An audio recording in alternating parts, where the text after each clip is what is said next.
Pushpa the rampage में सबसे पहले पुष्पा सिदप्पा का गेम बजाएगा, क्योंकि पुष्पा को उसने सिंडिकेट का बादशाह बनाया था और पुष्पा ने उसे एमएलए से सीएम, तो दोनों का हिसाब बराबर हो गया था। पुष्पा के एडिटिंग में पुष्पा के परिवार को खत्म करने वाला ये शख्स कौन सा एक्टर हो सकता है? क्या शाहरुख खान या अक्षय कुमार या फिर साउथ एक्टर विजय देवरकोंडा हो सकता है? पुष्पा 2 का एडिटिंग देखने के बाद ऑडियंस फैंस को पुष्पा 3 द रैम्पेज का बेसब्री से इंतजार है, लेकिन यह इंतजार लंबा नहीं रहेगा, क्योंकि पुष्पा 3 द रैम्पेज के अधिकतर शॉट को कंप्लीट कर लिया गया है। साथियों, हम आपको मूवी के उन 5 बड़े सीन के बारे में बताएंगे जो ऑफिशियल ट्रेलर में तो थे, लेकिन पुष्पा 2 फिल्म में आपको नहीं दिखाए गए हैं, बल्कि यह पुष्पा 3 द रैम्पेज के शॉट हैं। पुष्पा 3 द रैम्पेज के पहले सीन की बात करें तो 20 मार्च 2023 को पुष्पा का सुपरहिट सीन था। इसमें पुष्पा का फ्यूचर दिखाया गया था कि पुष्पा के साथ क्या क्या होने वाला है, लेकिन पुष्पा 2 में इसका कोई सीन नहीं दिखाया गया है। लेकिन फिल्म में कोई भी सीन नहीं दिखाया गया है कि पुष्पा तिरुपति जेल में बंद था और फिर पुष्पा वहां से भाग गया, जहां पुलिस ने पुष्पा को 8 गोलियां मारी थी और फिर वहां से पुष्पा भागकर जंगल में पहुंच गया।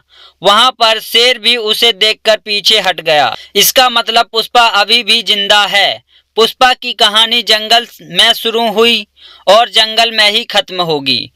ट्रेलर में यह सीन दिखाए गए, लेकिन पुष्पा 2 में नहीं, क्योंकि यह सीन पुष्पा 3 द रूल के लिए बनाए गए थे। पुष्पा 2 मूवी में यह स्मोकिंग वाला सीन तो देखने में इजी लगता है, लेकिन साइड में खड़े बॉडीगार्ड ने बताया कि पुष्पा अब सरकार का हिस्सा बनने वाला है, क्योंकि पुष्पा को बहुत ज्यादा लोग पसंद करते हैं, क्योंकि सिदप्पा पुष्पा को धोखा दे चुका है। पुष्पा 3 द रैम्पेज में पुष्पा के साथ कुछ ऐसा होने वाला है जिससे पुष्पा फिर से जेल चला जाएगा और फिर से एक बार पूरी दुनिया में हाहाकार मच जाएगा। इसके बाद अगले सीन की बात करें तो पुष्पा जापानी लोगों के साथ डील करने के लिए बैठा हुआ था और पुष्पा के हाथ में एक फटा हुआ लोट था। पुष्पा के हाथ में फटा हुआ लोट देखकर यह तो कंफर्म हो गया कि पुष्पा को यह डील मिलने वाली है, लेकिन पुष्पा इस डील से बहुत बड़ा कारनामा करने वाला है। वह क्या करेगा, इसकी जानकारी हम आपको आगे बताने वाले हैं।